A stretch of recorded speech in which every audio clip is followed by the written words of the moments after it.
Hello student, I am Lakhvir Sodhi, working as an assistant professor in modern group of colleges in mechanical department.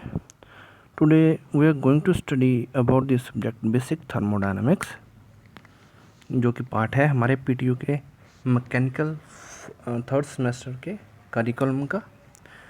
तो आज हमारा topic जो है that is the basic concepts of thermodynamics, जो कि इसके basics होते हैं, इनिशियल्स जो होते हैं हमारे थर्मोडायनामिक्स के, उसके बारे में आज हम स्टडी करेंगे। सबसे पहले हम स्टार्ट करते हैं व्हाट इज़ थर्मोडायनामिक्स। जैसे कि हमने यहाँ पे लिखा है the science of energy that concern with the ways in which energy stored with in a body. ठीक है, थर्मोडायनामिक्स एक स्टडी है हमारी जिसमें हम देखते हैं कि एक सिस्टम में एनर्जी किस तरह से स्टोर होती है। फॉर एग्ज़ाम्पल, जैसे हम स्टीम पावर प्लांट की एग्ज़ाम्पल ले लें, जिसमें कि एनर्जी स्टोर होती है हमारे वाटर में हीट की फॉर्म में। ठीक है, क्योंकि सबसे पहले वाटर होता है, उसके बाद वाटर प्लस वेपर बन जाता है। ठीक है, वेपर बन जाते हैं वाटर के। उसके बाद जो एनर्जी जितनी ज़्यादा स्टोर होती जाएगी उसकी फॉर्म चेंज होती जाएगी। जैसे कि पहले होती है पहले हमारा फ्लूइड होता है, उसके बाद हमारी वेट स्टीम बन जाती है, उसके बाद ड्राई स्टीम बन जाती है, और उसके बाद हमारी सुपर हीटेड स्टीम जो वो बन जाती है। तब हम उसका यूज़ कर सकते हैं। ठीक है, मतलब कि थर्मोडायनामिक्स स्टडी है जिसमें हम देखते हैं कि मैटर में किस तरह से एनर्जी स्टोर हो सकती है। ये उसकी एक एग्जांपल थी। नेक्स्ट पार्ट है एनर्जी ट्रांसफॉर्मेशन। एनर्जी ट्रांसफॉर्मेशन जैसे कि आप एग्जांपल ले लें आईसी इंजन की। आईसी इंजन में क्या होता है कि हीट से वर्क में कन्वर्ट करना है, हमने हीट को वर्क में कन्वर्ट करना है। ठीक है, और जैसे हमारा हीट पंप है उसे हमने वर्क से हीट में कन्वर्ट करना होता है। ठीक है, और थर्मोडायनामिक्स इसी एनर्जी ट्रांसफॉर्मेशन की जो स्टडी है। नेक्स्ट पार्ट है fundamental laws is the conservation of energy principle. Energy can not be created और destroyed but can only be transformed from one form to another. यहाँ पे बात की गई है हमारे थर्मोडायनामिक्स लॉज की, क्योंकि थर्मोडायनामिक्स लॉज जो हैं that are the entire parts of our subject thermodynamics. जैसे कि ज़ीरोथ लॉ हो गया, फर्स्ट लॉ हो गया और सेकंड लॉ हो गया। ठीक है, तो इन सब की जो स्टडी है उसे हम बोल सकते हैं थर्मोडायनामिक्स। ठीक है, इससे आगे हम स्टार्ट करेंगे सिस्टम, सराउंडिंग एंड बाउंड्री क्या होती है। ठीक है, अ सिस्टम जो होता है वो क्या होता है, अ क्वांटिटी ऑफ मैटर और a region in space chosen for study. कोई क्वांटिटी ऑफ मैटर या कोई एक स्पेसिफिक पार्ट जिसकी हमने थर्मोडायनेमिकली स्टडी करनी है, उसकी थर्मल प्रॉपर्टीज़ भी चेक करनी हो सकती हैं या कुछ और भी स्टडी हो सकती है, जो कि हमारा फील्ड ऑफ हमारा जो इंटरेस्ट होगा उसे हम बोलेंगे सिस्टम। सराउंडिंग जो उस सिस्टम का आसपास का जो एरिया है उसे हम बोलेंगे सराउंडिंग ऑफ द सिस्टम बोल सकते हैं। ठीक है, और बाउंड्री। ठीक है, बाउंड्री क्या होती है, द रियल और imaginary surface that separate the system from its surrounding. ठीक है, बाउंड्री होती है एक imaginary line between system and surrounding. ठीक है, उसे हम बोलते हैं बाउंड्री। ये एक एग्जांपल है हमारे सिस्टम की, सराउंडिंग की और बाउंड्री की। ठीक है। For example this is a cup of T, इसके बीच में जो हमारी टी है दैट इज़ अ सिस्टम।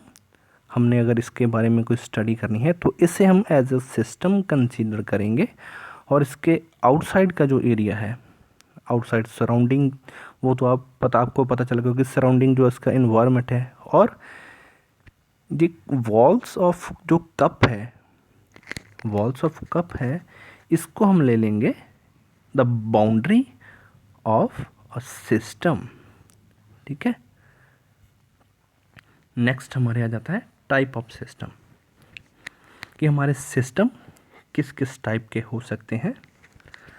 सबसे पहला जो हमारा सिस्टम है that is isolated system. Isolate system क्या होता है? आइसोलेट सिस्टम वो होता है जिसमें ना तो मास ट्रांसफ़र होता है टू द सराउंडिंग और ना ही एनर्जी जो है वो ट्रांसफ़र होती है सराउंडिंग में। ठीक है।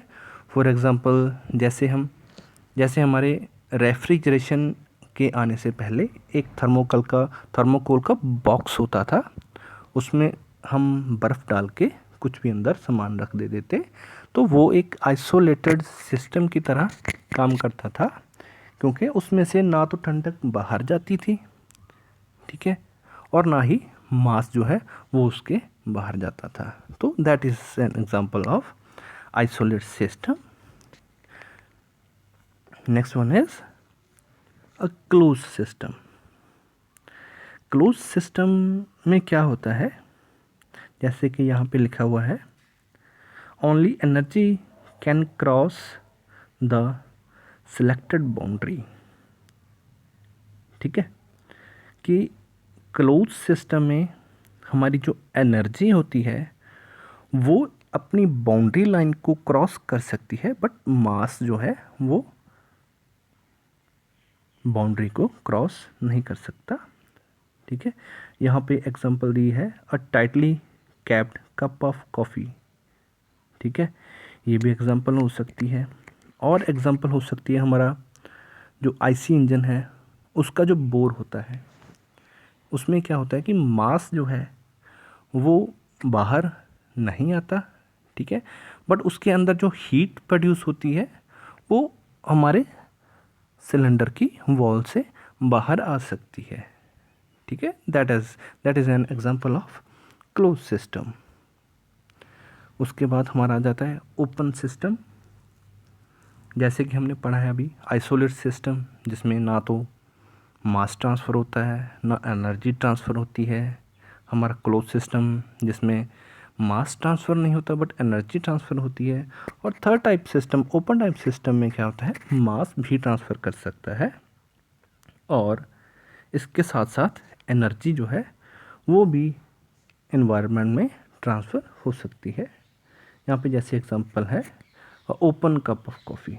ठीक है, ओपन कप ऑफ कॉफ़ी में हमारा मास जो है, जो अंदर कॉफ़ी रखी हुई है वो भी बाहर आ सकता है और एज वेल एज उसके अंदर जो एनर्जी जो हीट है वो भी सराउंडिंग में आ सकती है। That is an example of open system. Next है हमारी प्रॉपर्टीज़ ऑफ सिस्टम। प्रॉपर्टीज़ जो है ये हमारी दो टाइप की होती हैं थर्मोडायनामिकली सिस्टम की। एक इंटेंसिव प्रॉपर्टी होती हैं और एक्सटेंसिव प्रॉपर्टी होती हैं। ठीक है, सबसे पहले इंटेंसिव प्रॉपर्टी, इसकी जो डेफिनेशन है वो है it may be noticed that the temperature of system is not equal to the sum of temperature of its individual parts. It is also true for pressure and density. ठीक है, intensive property जो है ये एक system के अंदर भी very कर सकती हैं। ठीक है, जैसे कि एक पार्ट्स में जो टेम्परेचर है वो अलग है, ठीक है, और दूसरे पार्ट में टेम्परेचर अलग हो सकता है।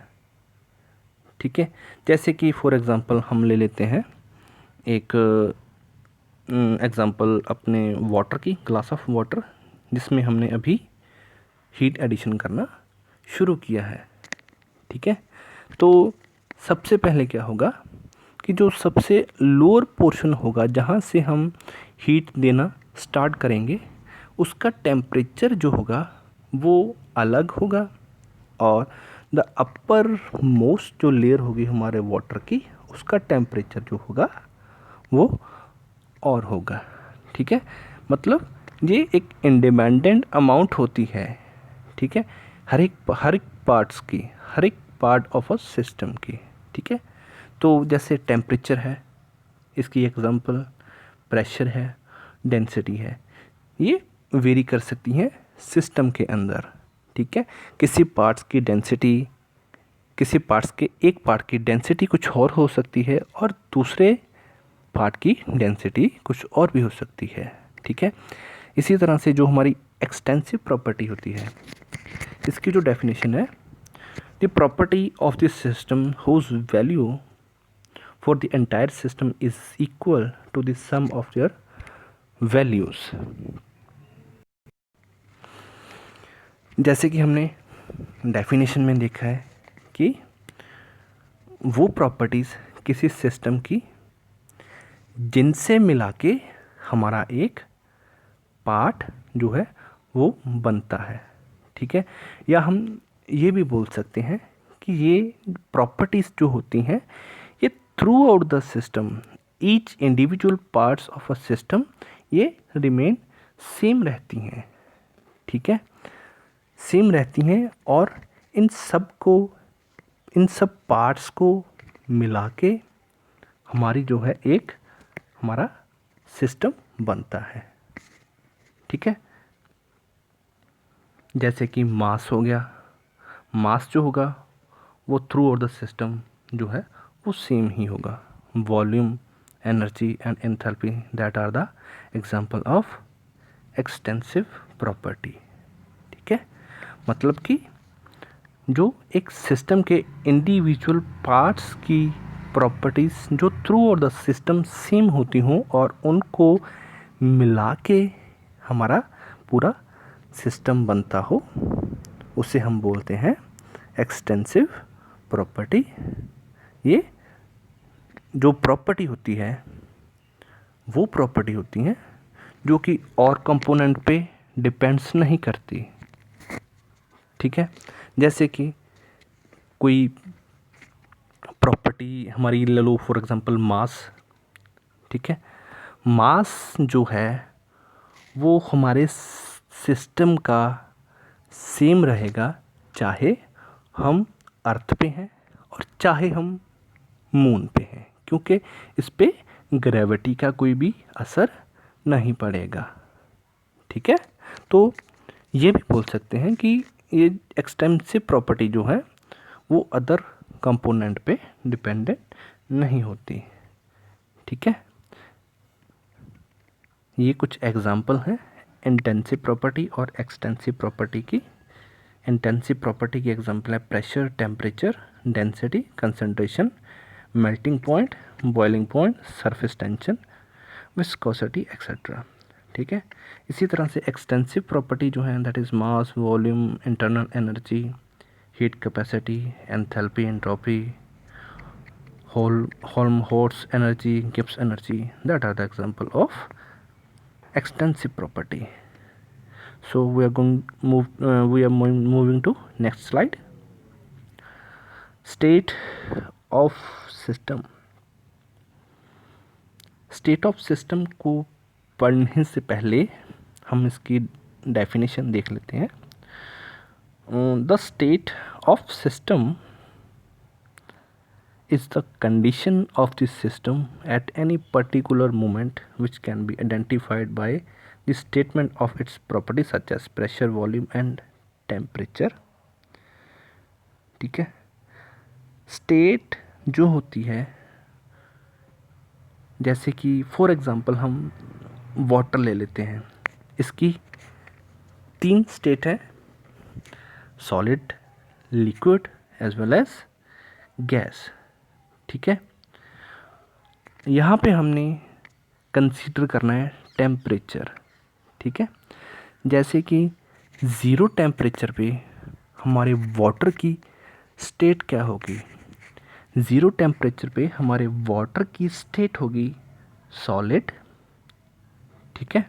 यहाँ पे कंपोनेंट जो होगा जिस पे डिपेंड करती है स्टेट, दैट इज़ टेम्परेचर, और स्टेट जो होगी दैट इज़ सॉलिड, लिक्विड और गैस। इसके बाद हम टेम्परेचर को इंक्रीज़ करेंगे, ठीक है, और जितना टेम्परेचर इंक्रीज़ होता जाएगा तो स्टेट ऑफ वाटर जो है वो भी चेंज हो जाएगी। जैसे कि फॉर एग्ज़ाम्पल हम देखेंगे टेम्परेचर 30 पे, तो हमारे जो वाटर है उसकी स्टेट होगी लिक्विड, ठीक है। उसके बाद हमने और टेम्परेचर इंक्रीज़ किया और टेम्परेचर इंक्रीज़ किया तो 100 डिग्री सेल्सियस पे जाके हमारा वाटर जो है वो स्टीम में कन्वर्ट हो जाएगा, तब इसकी स्टेट जो है वो चेंज हो जाएगी, ठीक है। अगर आप और हीट एडिशन करते जा रहे हैं तो अब इसकी हमारे वाटर की स्टेट जो है वो सुपर हीटेड स्टीम जो है वो बन जाएगी। आगे हमारा टाइप्स ऑफ थर्मोडायनामिक प्रोसेस, ठीक है। थर्मोडायनामिक के प्रोसेस जो होते हैं, एक होते हैं साइक्लिक प्रोसेस। इसकी जैसे डेफिनेशन है, when A system in a given initial state goes through various process and finally return to its initial state, the system has undergone a cyclic process। अगर साइक्लिक प्रोसेस को हमने समझना है, ठीक है, तो अगेन हम एग्जांपल ले लेते हैं समझने के लिए वाटर की, ठीक है। जैसे कि वाटर की इनिशियल स्टेट है सॉलिड, ठीक है।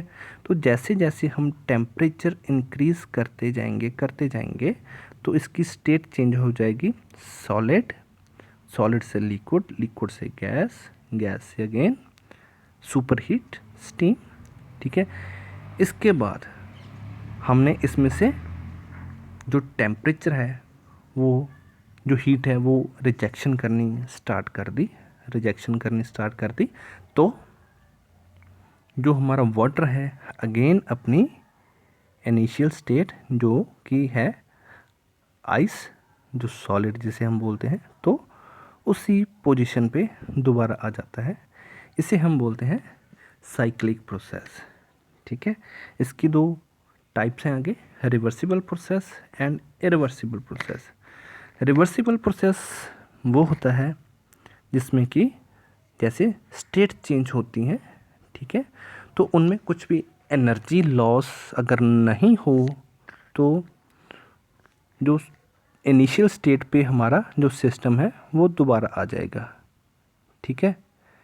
तो इसे हम बोलेंगे रिवर्सिबल प्रोसेस। और इरिवर्सिबल प्रोसेस वो होता है जिसमें कुछ जो एनर्जी का लॉस हो जाता है, ठीक है, एनर्जी का लॉस हो जाता है, तो वो साइक्लिक प्रोसेस में हमारा जो सिस्टम है वो अपनी इनिशियल स्टेट में नहीं आ पाता, क्योंकि due to the loss of energy. तो दैट काइंड ऑफ प्रोसेस को हम बोलेंगे इरिवर्सिबल प्रोसेस, क्योंकि उसमें कुछ एनर्जी लॉस हो गया तो उसकी जो स्टेट है वो एक साइक्लिक पाथ पे काम नहीं करेगी, ठीक है। तो इस तरह के प्रोसेस को हम बोलते हैं इरिवर्सिबल प्रोसेस। नेक्स्ट स्लाइड में हमारे आ जाता है thermal properties. Thermal properties of a system जो हैं, इन्हें स्टडी करना, इनके बारे में पता होना बहुत ज़रूरी है, क्योंकि आगे जब हम फर्दर बेसिक थर्मोडायनामिक जो सब्जेक्ट वो अगर पढ़ेंगे तो अगर हमें इनके बारे में नॉलेज नहीं है तो हमें प्रॉब्लम आ सकती है इस सब्जेक्ट को पढ़ने में, ठीक है। तो सबसे पहले जो हमारी प्रॉपर्टी है, that is the enthalpy. Enthalpy क्या होती है, जैसे कि हमारे यहाँ पे लिखा है, it is the sum of the internal energy and the product of the pressure and volume of a thermodynamic system. Enthalpy जो होती है ये क्या होती है कि जैसे एक सिस्टम है, ठीक है, उसमें एक एनर्जी कितनी है plus under the influence of pressure and volume, ठीक है। तो इसे हम डिनोट करते हैं एच से। एच जो होता है that is you plus P V. You is your internal energy of the system and P V that is PV is product of pressure and volume, so enthalpy H is equal to U plus PV। Next है हमारी entropy. Entropy जो होती है जैसे कि यहाँ पे लिखा है, it is the measure of the system thermal energy per unit temperature that is available for doing useful work because work is obtained from order molecule motion the amount of entropy is also a measure of molecular disorder or randomness of a system, ठीक है। Entropy जो है जे हम ये property भी कह सकते हैं कि किसी भी सिस्टम की वर्क करने की कैपेबिलिटी कितनी हो, और इसे हम बोल सकते हैं डिसऑर्डर ऑफ मॉलिक्यूल, ठीक है, क्योंकि इसके मॉलिक्यूल्स जो हैं वो स्टेबलाइज नहीं हैं, ठीक है। जितने ज़्यादा अनस्टेबलाइज्ड मॉलिक्यूल होंगे तो उतनी ज़्यादा उस सिस्टम में जो होगी वो कैपेबिलिटी ऑफ वर्क जो होगा वो ज़्यादा होगा, क्योंकि जब मॉलिक्यूल स्टेबलाइज हो गए तो वो थर्मली इक्विलिब्रियम हो जाएगा। इक्विलिब्रियम मतलब वो स्टेबल हो जाएगा, ठीक है। तो ये है हमारी एंट्रोपी। नेक्स्ट है हमारी specific heat. The specific heat is the amount of heat per unit mass required to raise the temperature by 1 degree of Celsius, ठीक है। जैसे कि पर यूनिट हमने ले लिया 1 kg, ठीक है। अब 1 kg ऑफ वाटर तो हमने ले लिया, तो स्पेसिफिक हीट क्या होगी, मान लो हमारा वाटर जो है that is at 20 degree Celsius, ठीक है। तो अभी हमने उसका टेम्परेचर जो है 20 से 21 डिग्री सेल्सियस लेके जाना है अपने 1 kg ऑफ वाटर का। तो एट दैट टाइम जितनी हीट हमें चाहिए अपने 1 kg ऑफ वाटर के टेम्परेचर को 1 डिग्री सेल्सियस इंक्रीज़ करने के लिए, उस हीट को हम बोलते हैं स्पेसिफिक हीट, ठीक है। इसके बाद हमारी नेक्स्ट प्रॉपर्टी है सेंसिबल हीट। सेंसिबल हीट क्या है, it is the amount of heat absorbed by 1 kg of water when heated at constant temperature from the freezing point to the temperature of formation of steam, ठीक है। Sensible heat जो होती है ये वो amount of heat होती है, for example हमने 1 kg ऑफ वाटर ले लिया, ठीक है। अब फ्रीजिंग टेम्परेचर जो है उसका, ठीक है, फ्रीजिंग टेम्परेचर जो है वो है 0 डिग्री सेल्सियस, ठीक है। 0 डिग्री सेल्सियस से हमने उसको 100 डिग्री सेल्सियस तक लेके जाना है, जिसमें कि 100 डिग्री सेल्सियस से कम ले लें जब हमारी फॉर्मेशन ऑफ जो स्टीम है वो स्टार्ट हो जाएगी। मान लो वो 75 पे जो है वो स्टीम बननी हमारी स्टार्ट हो गई, तो फ्रीजिंग पॉइंट से उस टेम्परेचर तक जिसमें कि हमारी फॉर्मेशन ऑफ स्टीम जो है वो स्टार्ट हो जाए। तो जितनी टोटल हीट जो ऐड होगी हमारे फ्लूइड में, हमारे वाटर में, उसे हम बोलेंगे सेंसिबल हीट। ठीक है। तो नेक्स्ट है हमारी property that is latent heat. तो लेटेंट हीट क्या है? It is the amount of heat absorbed to evaporate 1 kg of water at its boiling point or saturation temperature without change of temperature। ठीक है। 1 kg of water को पूरी तरह से boil करने के लिए जो हीट रिक्वायर्ड जो होगी उसे हम बोलेंगे लेटेंट हीट। ठीक है। और नेक्स्ट है हमारा टोटल हीट। ठीक है। इसे हम टोटल हीट को हम बोल सकते हैं the sum of sensible heat and latent heat. ठीक है। तो नेक्स्ट है हमारा that is thermal processes. Thermal processes इनके बारे में पढ़ना भी बहुत ज़रूरी होता है, क्योंकि इनको पढ़े बिना आप सब्जेक्ट जो है वो ठीक से जो आप पकड़ आपकी मजबूत नहीं होगी बेसिक थर्मोडायनेमिक सब्जेक्ट पे। तो सबसे पहला जो प्रोसेस है दैट इज़ एडियाबैटिक प्रोसेस। ठीक है। एडियाबैटिक प्रोसेस जैसे कि यहाँ पे लिखा है the thermodynamic process in which there is no exchange of heat from this system to its surrounding neither during expansion not during compression. ठीक है। एक ऐसा सिस्टम जिसमें कि फॉर एग्ज़ाम्पल हम ले लेते हैं अपना पंप। ठीक है। पंप की एग्जांपल से अच्छी एग्जांपल होगी आपकी स्टीम पावर प्लांट। ठीक है। तो उसमें कंप्रेशन जब होती है, ठीक है, तो वो पंप में होती है, एक्सपेंशन जो होती है वो होती है हम आपकी टरबाइन में। ठीक है। तो इन दोनों प्रोसेसेस में जो जब एनर्जी जो है जो एक्सचेंज ना हो सराउंडिंग में, ठीक है, चाहे कंप्रेशन हो रही हो चाहे एक्सपेंशन हो रही हो, ठीक है, तो जब एनर्जी जो ट्रांसफ़र नहीं हो रहा तब हम उसको बोलते हैं हमारा प्रोसेस जो है that is a adiabatic process. ठीक है। नेक्स्ट है हमारा isentropic process. And isentropic process is thermodynamic process in which the entropy of fluid or gas remain constant। ठीक है।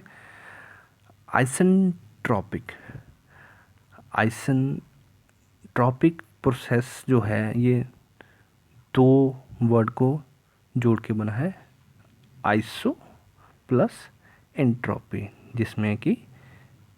जिसका मतलब है कि एंट्रोपी का जो चेंज है दैट विल बी ज़ीरो। ठीक है। कोई ऐसा प्रोसेस जिसमें कि एंट्रोपी चेंज जो है वो ज़ीरो हो, उस प्रोसेस को हम बोलेंगे आइसेंट्रोपिक प्रोसेस। ठीक है। इसी तरह से आइसोबारिक प्रोसेस वो होगा जिसमें प्रेशर जो है वो रिमेन सेम रहेगा। ठीक है, थ्रू आउट द प्रोसेस। ठीक है। और आइसोबारिक की जैसे एग्जांपल होती है हम कांस्टेंट प्रेशर जो लेते हैं डीजल साइकिल को, that is an example of isobaric process. Next is isochoric process जिसमें कि वॉल्यूम जो है वो रिमेन सेम रहेगा। तो एग्जांपल इसकी बन जाएगी जैसे हम कांस्टेंट वॉल्यूम प्रोसेस कहते हैं अपने ऑटो साइकिल को। ठीक है। तो नेक्स्ट प्रोसेस है आइसोथर्मल जिसमें कि टेम्परेचर जो चेंज है वो ज़ीरो होगा। ठीक है। तो थ्रू आउट द प्रोसेस जो है हमारा टेम्परेचर जो है वो सेम रहेगा इन आइसोथर्मल प्रोसेस। नेक्स्ट हमारा लास्ट है जो है that is polytropic process. Polytropic process वो होता है जो ओबे करता है रिलेशन को, that is PV/N is equal to C। ठीक है। अगर कोई प्रोसेस हमारे इस रिलेशन को सेटिस्फाई करता है, ओबे करता है, तो हम उस प्रोसेस को बोलेंगे कि ये प्रोसेस हमारा पॉलीट्रॉपिक प्रोसेस है, जहाँ पे P जो होगा that is pressure, V is volume, and N is, that is polytropic index, and C is constant.